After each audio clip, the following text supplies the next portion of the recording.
Une chambre cachée sous l'Euphrate vient d'être mise au jour, révélée par une profonde faille dans le sol qui ne devrait pas exister. À l'intérieur, les chercheurs ont découvert des parois couvertes d'avertissements, gravées dans 17 langues anciennes, tous répétant la même chose, ne pas ouvrir. Au centre de la chambre se dressaient 4 chaînes massives ancrées dans la roche.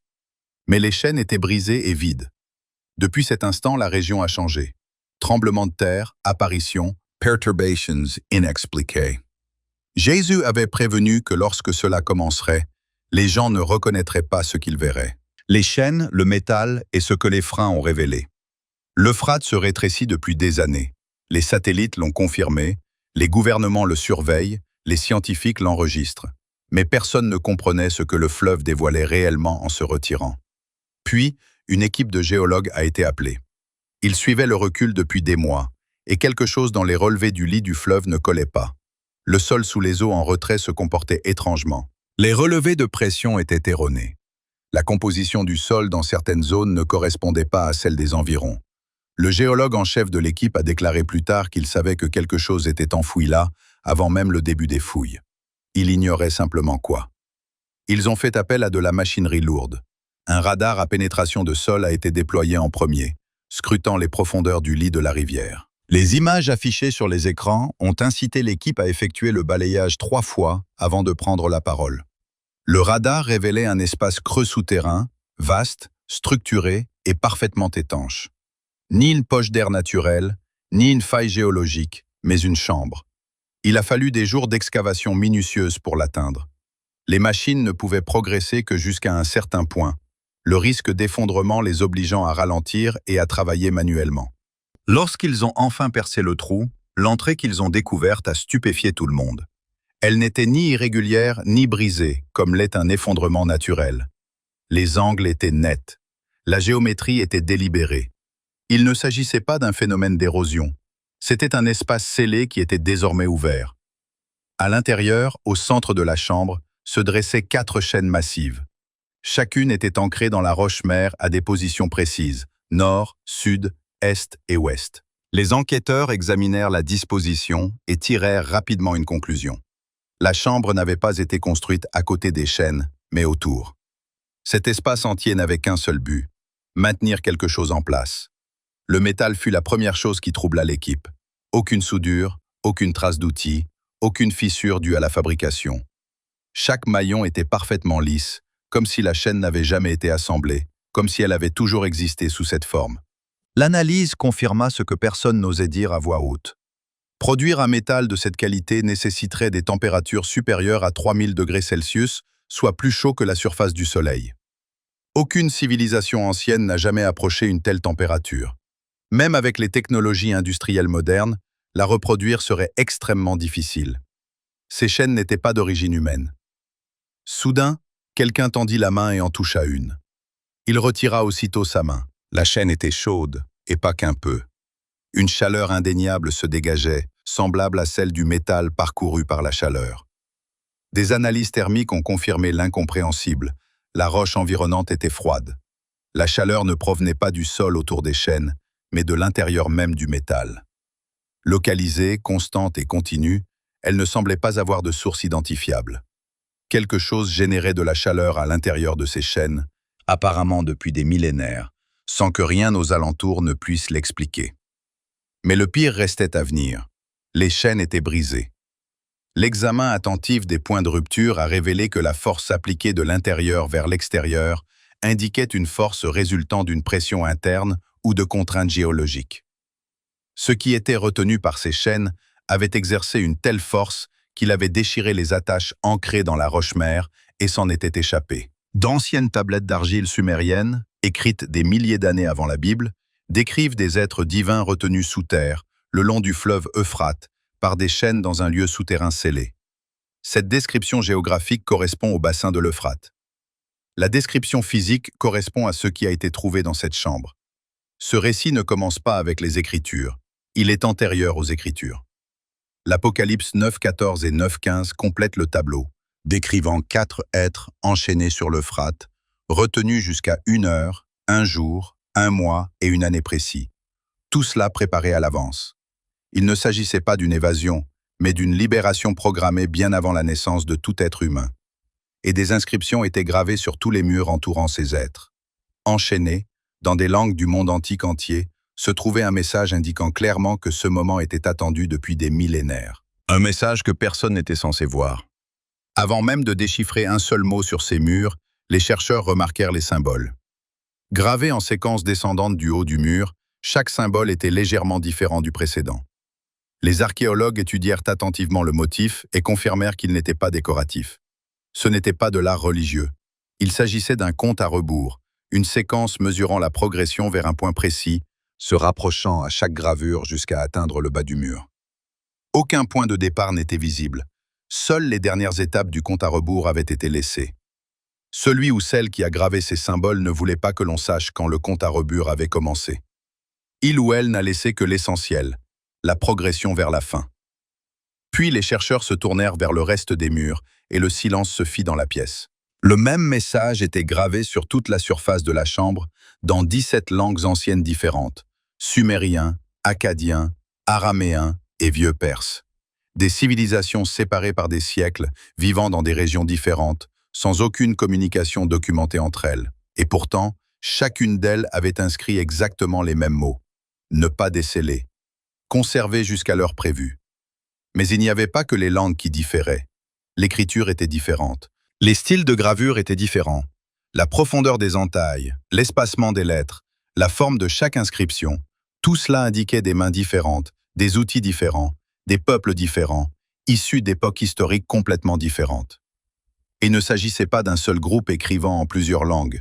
Il s'agissait de plusieurs groupes, séparés par des siècles, venant chacun ajouter leur version du même avertissement à ce mur, comme si chaque civilisation savait que les autres étaient déjà passés par là, comme si chacune ressentait le poids de ce qui était scellé dans cette chambre et ne pouvait partir sans y ajouter sa voix. Réfléchissez-y un instant. Ces cultures ne commerçaient pas entre elles. Elles ne partageaient pas de système d'écriture. Certaines n'ont même pas existé simultanément. Pour que le même message apparaisse dans toutes ces langues à l'intérieur d'une seule chambre, il a forcément fallu une coordination. Quelque chose a traversé les siècles et les civilisations pour s'assurer que cet avertissement existe dans toutes les langues importantes. Et quoi que ce soit, cela n'a jamais apposé sa signature. Dans tout le monde antique, chaque inscription importante mentionnait son auteur. Les rois gravaient leurs titres, les prêtres gravaient leurs dieux. Personne n'écrivait d'œuvres significatives anonymement. Mais cet avertissement ne porte ni nom, ni sceau, ni revendication d'auteur. L'absence de signature sur un message aussi coordonné n'est pas un oubli. C'est une forme de terreur en soi. Le livre d'Hénoch, un texte si important qu'il est cité directement dans l'épître de Jude du Nouveau Testament, apporte ce contexte précis. Il décrit l'emprisonnement d'êtres appelés les veilleurs, une classe d'entités non humaines puissantes, emprisonnées par ordre divin.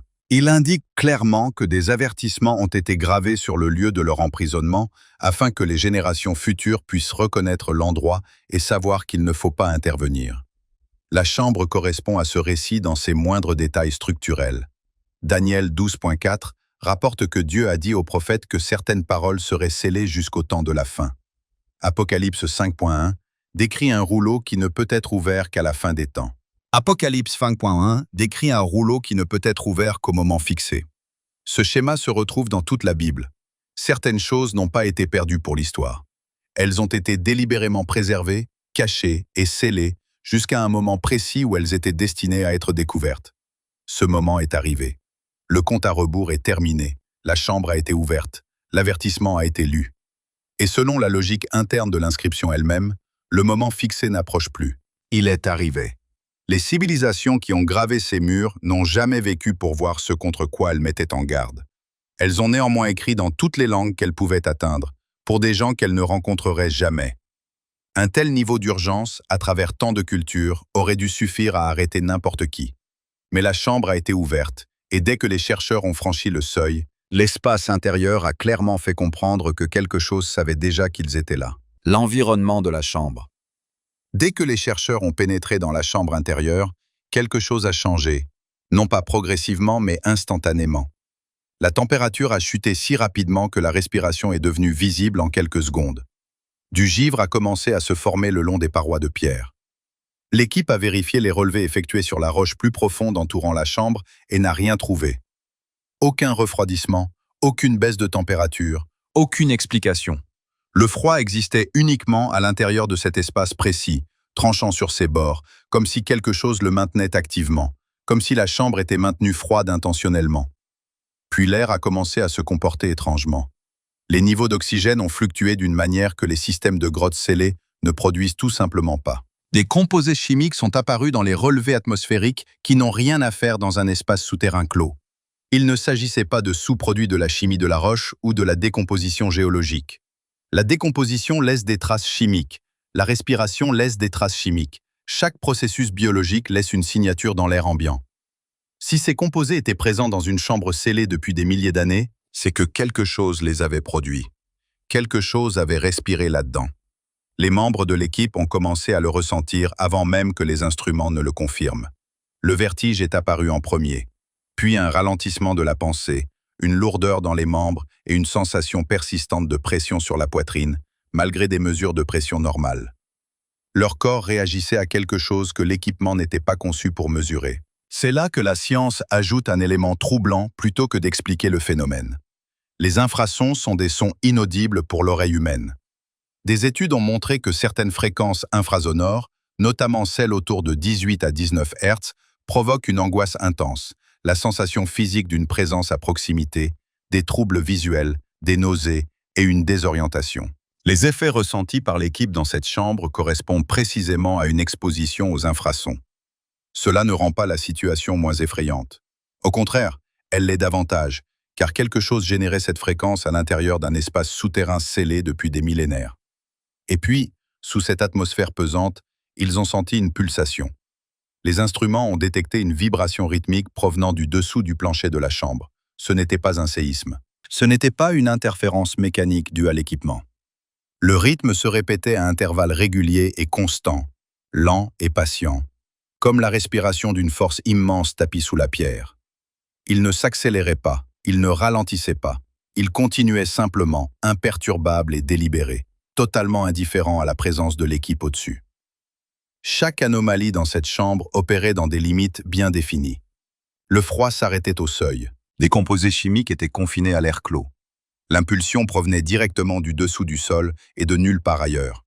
Il ne s'agissait pas d'une grotte naturelle au comportement inhabituel. Quelque chose de patient attendait sous ce sol. Et le sol de cette chambre avait déjà livré son indice le plus troublant. Des empreintes de pas inscrites dans la poussière immobile depuis des siècles. Le sol de la chambre était recouvert d'une fine couche de poussière de pierre. Il n'avait pas été perturbé depuis des siècles. Ni effondrement, ni mouvement d'eau, ni courant d'air ne l'avaient touché. Il était parfaitement plat, parfaitement immobile, comme la poussière se dépose dans un espace où absolument rien n'a bougé depuis très longtemps. Jusqu'à ce que les enquêteurs s'approchent. Des empreintes de pas étaient imprimées dans cette poussière intacte. 4 séries d'empreintes, chacune nette, structurée et délibérée. Elles montraient un impact précis du talon, une pression au milieu du pied et la propulsion vers l'avant. Il ne s'agissait pas d'une empreinte accidentelle, ni d'une trace d'effondrement. L'être qui a laissé ces empreintes marchait debout, en pleine maîtrise de son corps et conscient de ses mouvements. L'analyse pondérale a révélé un long silence à l'enquêteur principal avant qu'il ne prenne la parole. Chaque série d'empreintes indiquait un corps pesant entre 180 et 225 kg, un poids parfaitement équilibré, sans la répartition inégale qu'aurait pu avoir un corps blessé ou instable, et contrôlé avec précision.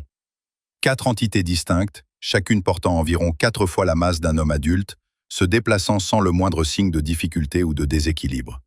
La longueur de la foulée était impressionnante. La distance entre chaque pas dépassait largement les capacités des jambes humaines sans assistance mécanique. La modélisation biomécanique a indiqué que les membres responsables de ces empreintes étaient nettement plus longs et structurellement plus robustes que tout ce que l'on connaît chez l'humain.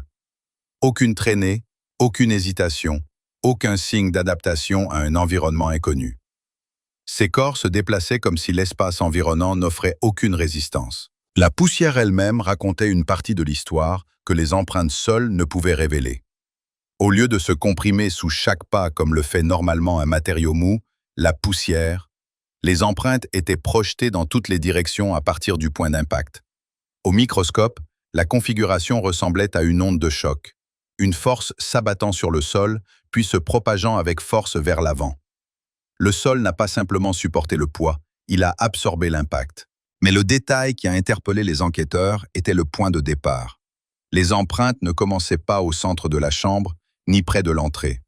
Chaque série d'empreintes débutait à l'emplacement précis de chaque chaîne. Là où la chaîne avait maintenu quelque chose en place, là précisément le premier pas, la chaîne l'a retenu, et lorsqu'elle a cassé, l'individu s'est relevé et a continué à marcher. Les 4 séries d'empreintes se sont déplacées dans la même direction. Pas d'errance, pas de cercle, pas de chevauchement. Elles se sont déplacées en formation, de manière coordonnée et déterminée, directement vers les passages les plus profonds au fond de la chambre. Et il n'y avait aucune trace de retour, pas une seule empreinte menant en arrière. Les manuscrits de la mer morte contiennent un fragment appelé « Le livre des géants », qui décrit des êtres d'une taille colossale, emprisonnés par décret divin après le déluge, des êtres dont les proportions correspondent à celles révélées par l'analyse de compression de ces empreintes. Il s'agit d'un document ancien retrouvé, ce n'est pas une légende. Il décrit précisément la catégorie d'êtres dont les empreintes se trouvaient désormais devant l'équipe d'enquête. 4 séries. Sans retour possible. Il s'enfonçait plus profondément dans un réseau de grottes dont les études géologiques confirment la connexion avec un vaste réseau souterrain. Ils ne se sont pas échappés à l'air libre. Ils ont progressé sous terre de manière guidée, coordonnée, et selon ce qui ne peut être décrit que comme un plan établi avant même que les chaînes ne se brisent. Et lorsque l'imagerie thermique a été envoyée dans les parties les plus profondes de cette grotte, l'un d'eux n'était pas encore allé bien loin. L'entité. Ce que la caméra avait décelé dans l'obscurité. La caméra thermique avait été envoyée dans une partie de la grotte considérée comme totalement inaccessible. Aucun enquêteur n'y était entré. Aucun équipement ne l'avait atteinte. L'image est revenue et l'opérateur a retenu son souffle un instant. Quelque chose se tenait là. La signature thermique n'était pas une distorsion. Ce n'était pas une erreur de l'appareil. Elle était structurée, cohérente et correspondait indubitablement à la silhouette d'un corps. Immobile au début. Puis lentement, elle a bougé. Elle était consciente de la présence de la caméra. Ses proportions ne correspondaient à rien dans les archives biologiques connues. Ses membres étaient allongés bien au-delà des capacités humaines. Son buste était large et conçu pour la force plutôt que pour l'équilibre ou l'agilité. La taille générale de la silhouette suggérait une masse physique qui correspondait exactement à celle calculée par l'analyse de compression des empreintes. C'était l'une des 4. Puis est apparu le détail qui a fait reculer plusieurs membres de l'équipe de leurs écrans. Le crâne présentait 2 cornes, non greffées, non ajoutées, poussant directement de l'os, fusionnées à la structure crânienne comme si elles avaient toujours fait partie de lui. Aussi naturel pour cette créature qu'une mâchoire ou une cage thoracique. Dans l'art mésopotamien antique, qui s'étend sur des millénaires, les êtres divins et semi-divins sont invariablement représentés avec des cornes, non comme symbole du mal, mais comme marqueur biologique d'un être appartenant à une catégorie totalement différente de l'humanité, la surpassant, l'étant et obéissant à des règles entièrement différentes. Ce que l'imagerie thermique a révélé dans cette grotte ne portait pas de couronne. Ses cornes avaient poussé naturellement. Elles faisaient partie intégrante de sa nature. 2 membres de l'équipe ont refusé de poursuivre après avoir visionné les images. Ils ont quitté les lieux cette nuit-là et ne sont jamais revenus. Ceux qui sont restés plus tard ont décrit un moment précis où l'atmosphère dans la salle de surveillance a changé, où les données ont cessé d'être perçues comme une découverte pour devenir un avertissement qu'ils avaient déjà ignoré. L'équipe a alors dirigé une source lumineuse vers la silhouette et un phénomène inexplicable s'est produit. La lumière ne s'est pas réfléchie. Normalement, toute surface, qu'il s'agisse de roche, d'eau, de peau ou de métal, réfléchit la lumière vers sa source. C'est le principe même de la lumière. Mais la silhouette l'absorbait. Sous la lumière directe, les contours de sa forme se floutaient, comme si la frontière entre l'entité et l'air ambiant était indéfinie. Les systèmes de suivi classiques perdaient la mise au point à plusieurs reprises. Dans la tradition théologique juive antique et dans les textes religieux mésopotamiens anciens, on trouve des descriptions précises d'une catégorie d'êtres dont la présence inverse le comportement normal du monde physique environnant. Des êtres qui ne suivent pas les mêmes lois que la matière ordinaire. Il ne s'agissait pas d'une histoire de monstres. Il s'agissait d'une catégorie théologique documentée, et ce qui se trouvait dans cette grotte y correspondait. L'équipe remarqua alors les yeux. Même dans l'obscurité quasi totale, les yeux de la silhouette renvoyaient le signal infrarouge directement vers les capteurs. Les 2 yeux, tournés vers l'avant, étaient fixés dans la direction de la caméra. L'opérateur a décrit plus tard le moment où il a compris que la silhouette n'était pas simplement présente dans l'espace. Elle observait. Elle observait depuis l'instant où la caméra était entrée. Elle savait exactement où se trouvait le capteur et n'avait pas bougé, non par ignorance, mais par choix. L'équipement audio enregistra ensuite quelque chose, une faible vocalisation provenant de la position de la silhouette. Elle ne se propageait pas dans la grotte comme le son se propage normalement dans un espace clos et rocheux. Elle appuyait. Les membres de l'équipe qui surveillaient la transmission à distance à un volume réduit rapportèrent une sensation d'oppression à la poitrine, des nausées et une désorientation soudaine. Le son était inaudible pour l'oreille humaine. Personne ne l'entendait. Tous le ressentaient. Le livre d'Enoch et les premiers textes religieux babyloniens contenaient des descriptions de sons produits par des êtres divins enchaînés, provoquant des maladies physiques et un profond trouble chez tout humain qui les rencontrait. L'équipe n'avait pas besoin de textes anciens pour le confirmer. Ils le ressentaient à travers un moniteur dans une pièce séparée. Lorsque la lumière fut augmentée au maximum, la silhouette bougea. Sans panique, sans la moindre peur. Elle se retourna et marcha, lentement et avec une maîtrise parfaite, plus profondément dans la grotte, dans des sections que les études géologiques avaient cartographiées comme structurellement inaccessibles. Elle ne recula pas. Le processus se poursuivit comme si la caméra, la lumière et l'équipe qui l'accompagnaient n'étaient qu'un léger désagrément sur le chemin menant à sa destination. Il suivait la même direction que les empreintes. Et ce qui se produisit à la surface dans les heures et les jours qui suivirent démontra de façon tragique que ceux qui avaient quitté cette chambre n'étaient pas restés sous terre. Réaction en surface. Quelques heures après l'ouverture de la chambre, le sol au-dessus commença à se fissurer. Un puissant séisme frappa près de la frontière irako-turque sans explication tectonique. Il n'existe aucune faille active dans cette zone susceptible de produire ce qui a été enregistré.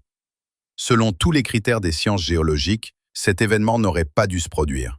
Pourtant, il s'est produit, et lorsque les analyses sont arrivées, ce qu'elles ont révélé a davantage perturbé les experts que le séisme lui-même. La rupture s'étendait sur près de 95 km sous terre. Les séismes fracturent la roche selon des schémas ramifiés irréguliers, dispersant l'énergie dans de multiples directions. Cette rupture, elle, ne s'est pas déroulée ainsi. Elle a tracé une ligne droite, nette et régulière, comme si quelque chose l'avait délibérément dessinée depuis les profondeurs. Les analystes géologiques ont utilisé une expression presque inédite dans la littérature scientifique. Structure intentionnelle. Imaginez la réaction. Dans les jours qui ont suivi, des routes se sont effondrées sans prévenir. Des bâtiments se sont inclinés, non pas à cause des secousses, mais parce que le sol sous leur fondation s'est tout simplement affaissé. De larges dépressions se sont formées dans le sol, suivant un schéma synchronisé le long de la trajectoire de la rupture. Et lorsque l'imagerie thermique a été pointée vers la faille, des signatures thermiques géométriques sont apparues sous la surface, pulsant à intervalles réguliers. Exactement le même schéma d'énergie contenue qui avait été documenté à l'intérieur même de la chambre sismique. Au-dessus du sol, des systèmes orageux se sont formés en Turquie, en Syrie et en Irak sans aucun avertissement météorologique. Les rivières ont débordé plus vite que ne le laissaient présager les précipitations, inondant les villes comme sous l'effet d'une pression souterraine. Les systèmes électroniques proches des zones d'anomalie sont tombés en panne sans cause identifiable. Les communications ont été interrompues. La navigation a dysfonctionné. L'alimentation électrique a fluctué dans des zones où les infrastructures étaient intactes. Ce type de panne correspond aux observations des agences militaires et de renseignement dans des rapports classifiés sur des phénomènes aériens inexpliqués. Ce qui perturbait l'électronique au sol et ce que les gens observaient dans le ciel n'étaient pas deux événements distincts. Plusieurs témoins, dans différentes villes et sans aucun contact entre eux, ont rapporté avoir ressenti la même chose au même moment. Une lourdeur soudaine, une perte de lucidité, une angoisse sans source visible. Quelque chose affectait directement la perception humaine, sans que les sens puissent l'identifier. Les animaux l'ont perçu avant même que les instruments ne le fassent. Les chiens ont refusé de quitter leur abri. Les insectes nocturnes ont disparu de régions entières. Le bétail s'est immobilisé. Plusieurs espèces sont capables de détecter les infrasons et les variations électromagnétiques bien en deçà du seuil de perception humaine. Lorsque des animaux d'une vaste région s'immobilisent simultanément, ils réagissent à un phénomène réel. Ils rejettent ce qui se déplace dans cette zone. Puis, ce fut le ciel. Des silhouettes lumineuses furent signalées se déplaçant à vitesse constante au milieu d'une violente tempête, totalement insensible au vent qui détruisait les constructions au sol. Ces apparitions se concentraient au point culminant de la tempête. La perturbation dans l'air et la présence au-dessus se manifestaient simultanément. Chaque cercle de perturbation converge vers le même point. La chambre, les chaînes brisées, les passages ouverts. Pour comprendre pourquoi tout cela se produit sur ce fleuve précis, il faut comprendre la signification de l'Euphrate depuis la première page des Écritures jusqu'à la dernière, et pourquoi Jésus a nommément désigné ce moment. La convergence, le fleuve, la prophétie et l'avertissement de Jésus. L'Euphrate n'apparaît pas par hasard dans la Bible. Dans Genèse 2,14, l'Euphrate est cité comme l'un des 4 fleuves d'Éden, faisant partie du monde originel avant la destruction. À l'origine, il n'était ni une frontière ni un avertissement. Il faisait partie d'une création encore intacte. Mais au fil de l'histoire, le fleuve a changé de signification. Dieu avait dit à Abraham que la terre promise s'étendrait jusqu'à l'Euphrate, à son extrémité. Il marquait la limite extérieure de la bénédiction. Puis, lorsqu'Israël a désobéi, le peuple a été emmené en exil au-delà de ce même fleuve. La frontière de la bénédiction est devenue le chemin du jugement. L'Euphrate a toujours été la ligne entre ce que Dieu réserve et les conséquences qui se profilent de l'autre côté. À l'époque de l'Apocalypse, le fleuve avait un dernier rôle à jouer. Apocalypse 16:12 dit qu'il s'asséchera pour préparer le terrain à ce qui va suivre. Non pas au sens métaphorique, mais comme un événement concret. Les satellites confirment depuis des années que le fleuve recule de façon mesurable. Il s'agit de l'accomplissement d'un signe précis consigné dans le dernier livre de l'Écriture qui se réalise en ce moment même. Apocalypse 9:15 ne décrit pas 4 êtres surnaturels génériques. Dans l'exégèse biblique et les textes juifs anciens, ces 4 êtres constituent une catégorie spécifique d'entités associées au jugement à l'échelle civilisationnelle, enchaînée à l'Euphrate car ce fleuve marquait la frontière du monde connu dans la cosmologie antique. Leur enchaînement scellait cette frontière. Leur libération en est la suppression. Ce qui se passe à l'Euphrate n'est pas un événement local. Il s'agit de la plus ancienne frontière de l'histoire humaine connue. L'histoire est en train d'être supprimée. On a demandé directement à Jésus à quoi ressembleraient les signes de son retour. Sa réponse se trouve dans Luc 21. Des nations en détresse, la mer déchaînée, des peuples terrassés par la peur de ce qui va s'abattre sur le monde. Et il a ajouté, « Les puissances des cieux seront ébranlées ». Dans toute l'Écriture, le mot « puissance » désigne une catégorie spécifique d'êtres surnaturels, précisément ceux qui retiennent l'Euphrate dans les documents de l'Apocalypse 9. Leur libération est l'ébranlement décrit par Jésus. Il l'a nommé, il en a averti. Matthieu 24, 33 rapporte qu'il a dit « Quand vous verrez tous ces signes réunis, vous saurez que le temps est proche. » Non pas un seul signe, mais tous. Une rupture aux proportions impossibles, des chaînes qu'aucun humain n'aurait pu créer, des avertissements en 17 langues, provenant de civilisations qui n'ont jamais communiqué. Une entité visible par imagerie thermique, absorbant la lumière et observant. Une terreur synchronisée qui s'empare de populations entières.